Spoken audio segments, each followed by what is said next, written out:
Master, magluluto tayo ng tinola Salad Master Skillet. Hindi na natin kailangan ng mantika dyan para healthy.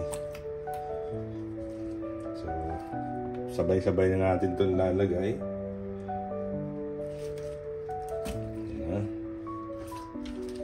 Sasabay-sabay na rin natin yan. Sibuyas, bawang, siling haba, luya ang importante para hindi malansa. Maglalagay tayo ng papaya. Yan.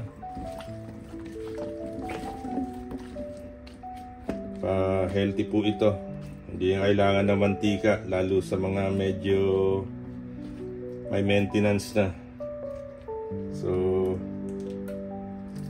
maglalagay tayo dyan ng, lagyan din natin ng paminta yan, mga 1 tablespoon.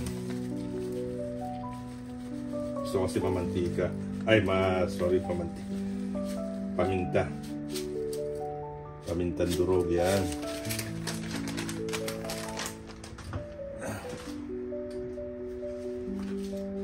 Lagay na rin ako ng chicken cubes.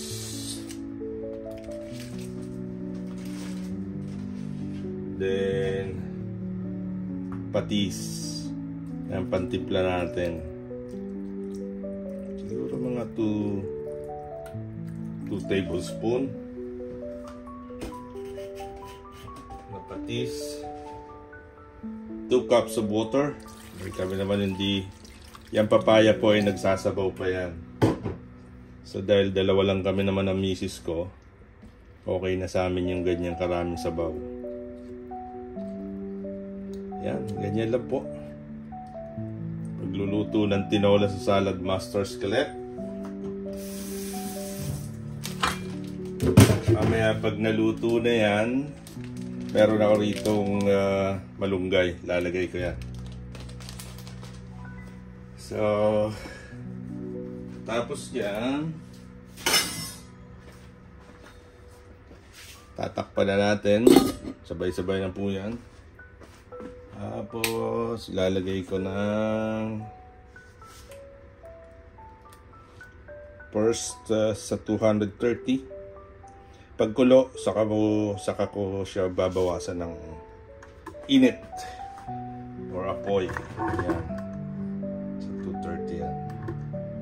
Okay. So antayin natin kumulo. Kumukulo na yan. Open natin. Ayan. 2 cups lang na tubig lang nilagay ko po dyan kasi dalawa lang naman kami ng misis ko. Nasa inyo yan kung gaano karaming sabaw ang gusto nyo ilagay. So okay naman siya. May tinola na.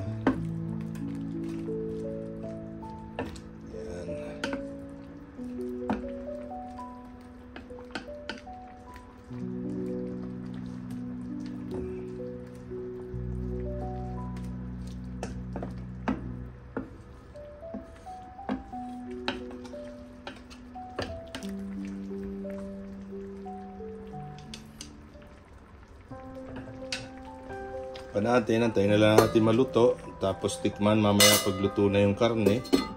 Okay na yan. Natin yun, luto na siya, luto na po yan.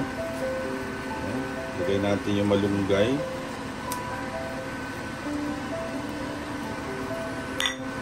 Okay na po yan.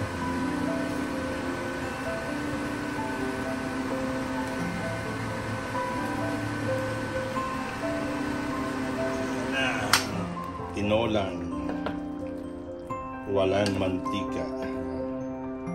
Hindi na po natin kailangan gumamit ng mantika.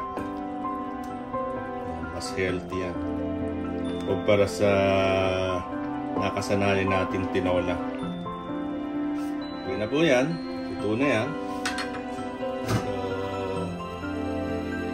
So Maraming salamat po sa panonood. Kung nagustuhan niyo po yung aking ginawang content or video, paki-like and subscribe na lang po. Or kung gusto niyo i-share, paki-share na rin. Maraming salamat po. Hanggang sa susunod na video. Bye-bye!